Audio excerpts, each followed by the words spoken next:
Sur de nombreuses exploitations, on concilie aujourd'hui production agricole et énergétique. Mais est-il possible dans le même temps d'assurer la durabilité des terres cultivées et la biodiversité qui est présente? Pour les chambres d'agriculture, il s'agit d'un enjeu majeur. Tout à fait, et je crois que tous les travaux que nous menons au niveau des chambres d'agriculture en France et avec les chambres départementales et régionales vont dans ce sens-là. Je crois que la prise de conscience et la nécessité de s'adapter au changement climatique, le réchauffement qui est là, ça passe aussi par le soutien, le maintien, le redéploiement de la biodiversité. Et probablement que l'agrivoltaïsme contribue à certains endroits à cette mission-là, de retrouver de la biodiversité un peu partout sur le territoire. Mais comment l'agrivoltaïsme peut-il aider à maintenir la biodiversité ? Parce que ça permet de protéger certains espaces, certaines cultures. Et je citais à l'instant un exemple, sous la serre photovoltaïque, on trouve des oiseaux, on trouve des lapins, des lièvres qui rentrent et qui viennent se mettre à l'abri. C'est un exemple parmi tant d'autres. Et puis je pense que l'agrivoltaïsme a quand même une capacité à réduire la consommation d'eau, donc à permettre une végétation plus poussante, ce qui est un facteur de vie, parce que sur un sol sec, déshydraté, il n'y a pas de biodiversité. Sur un sol qui est vivant, où ça pousse, il y a des animaux, il y a de la vie. Côté producteur d'énergie renouvelable, ce maintien de la biodiversité en place est une priorité.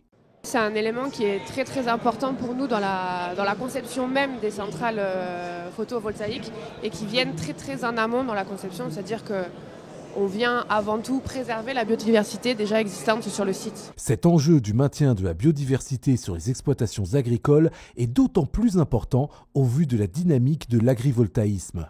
Alors, mon constat ne peut pas aller en valeur absolue, mais on avait 90% de projets sur des zones forestières où, je parle du photovoltaïque au sol, hein, on en a parlé tout à l'heure, pas sur des toitures, et on était sur des zones naturelles et forestières à 90% il y a encore 3 ans.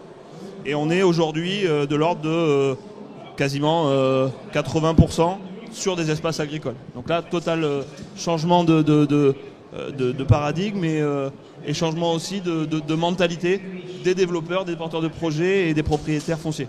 Il existe donc un cadre réglementaire strict dans le cadre des autorisations d'urbanisme nécessaires à l'implantation de centrales agri-photovoltaïques permettant d'analyser les impacts sur l'environnement. Oui, tout à fait. Quand on demande un permis de construire pour installer une centrale photovoltaïque, il y a ce qu'on appelle l'étude d'impact qu'il y a à faire en amont et qui nous accompagne tout au long de la conception du projet, qui vient dès le début, qui nous permet d'identifier les enjeux de biodiversité sur le terrain.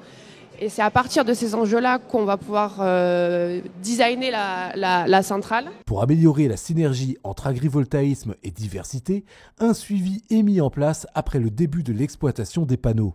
La mutualisation, effectivement, le travail des écologues notamment, et des AMO environnement, ça ne s'arrête pas quand le site il est en exploitation. C'est assurer du suivi pendant des années, faire retour d'expérience mutualisé avec tous les porteurs de projets.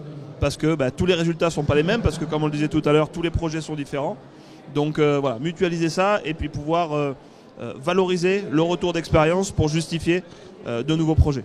Samuel Moreau, merci beaucoup. Morgane Marchal, merci d'être venu. Et puis André Bernard, merci.